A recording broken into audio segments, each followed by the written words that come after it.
January 13th, 2019.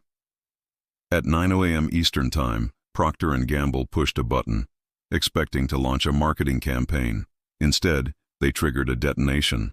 A single 2-minute video went live, and within hours, one of the most trusted brands in American history began to disintegrate in real time. This wasn't just a failed ad, it was a betrayal. Millions of men who had used Gillette products their entire lives suddenly felt attacked by the very brand they trusted.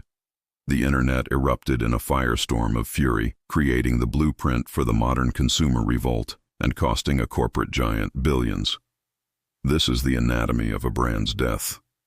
To understand the sheer scale of this catastrophe, you have to understand the empire that Gillette built. For over a century, Gillette wasn't just a product, it was a cultural institution. From King Camp Gillette's revolutionary safety razor in 1901, the brand became synonymous with masculinity itself. Fathers taught their sons how to shave using a Gillette.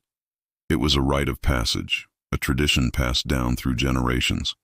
They sponsored everything men loved: the World Series, boxing championships, the NFL. Their connection to the male consumer was forged in steel and emotion.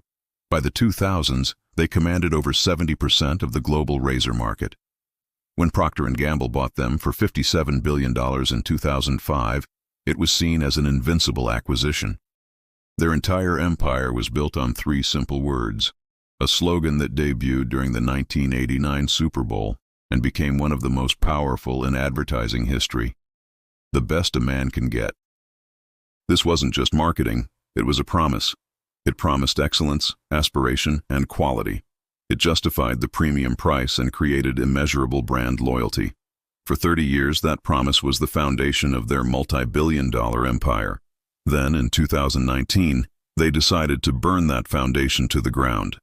In the wake of the Me Too movement, executives at P&G and their ad agency, Gray New York, saw an opportunity. They decided Gillette needed to evolve the conversation around masculinity. The goal was to pivot from celebrating men to correcting them. They hired a controversial director known for challenging male authority and gave her creative control. The core, fatal miscalculation was this: they believed lecturing their customers was more important than serving them. They saw their loyal, multi-generational user base not as a community to be respected, but as a problem to be fixed. No men were seriously consulted during the creative process. The assumption was that the traditional male perspective was the very thing that needed to be dismantled. They were so confident in their new message that they planned a global launch, ready to reshape masculine culture worldwide. They were about to learn a brutal lesson. When you declare war on your own customers, your customers will declare war back.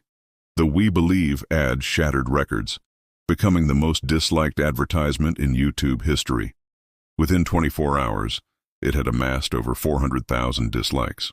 But the view count was even more damning. Millions watched not out of admiration, but out of pure outrage. The backlash was immediate and visceral. The hashtag Boycott Gillette trended globally. But the true rebellion happened in user-generated content. Men, feeling betrayed, began posting videos of themselves throwing away their razors, cutting up Gillette products, and dramatically switching to competitors. These viral destruction videos accumulated millions more views than the original ad itself. In a moment of profound irony, YouTube's own algorithm turned against Gillette.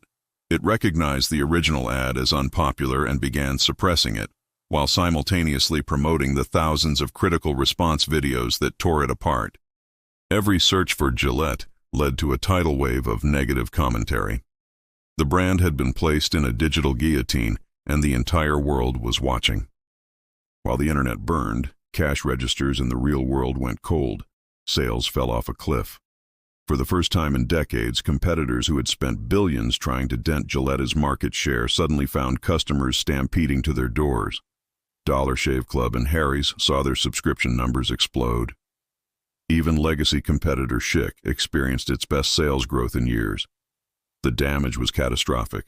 In August 2019, just 7 months after the ad, Procter & Gamble was forced to take a colossal $8 billion write-down on the value of its grooming division, with Gillette being the primary culprit. While not a direct measure of sales loss, it was a stunning admission to Wall Street that the brand's future earnings potential had been permanently damaged. The brand had become so toxic that sales of shaving cream, aftershave, and all related products plummeted alongside the razors.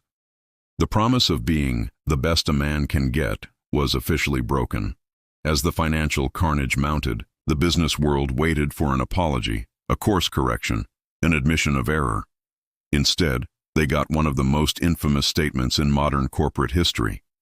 Gary Coombe, the head of P&G's global grooming division, was confronted with the backlash and the multi-billion-dollar write-down. His response was not one of contrition, but of defiance. He stated that the brand's financial losses and alienating its core customers were a price worth paying for promoting their social message. It was the ultimate insult. He confirmed that the alienation of their loyal base was not an accident, but an acceptable and intended consequence. To millions of men, this statement was the final nail in the coffin. The brand didn't just disagree with them, it held them in contempt. The Gillette disaster was more than just a marketing failure. It was a turning point. It became patient zero for the modern brand Boycott. It established the playbook for how a disconnected corporation can be punished by a coordinated, digitally fueled consumer base. A playbook that would later be used against companies like Bud Light and Target. The ultimate lesson was brutal and clear. Know your audience is no longer enough.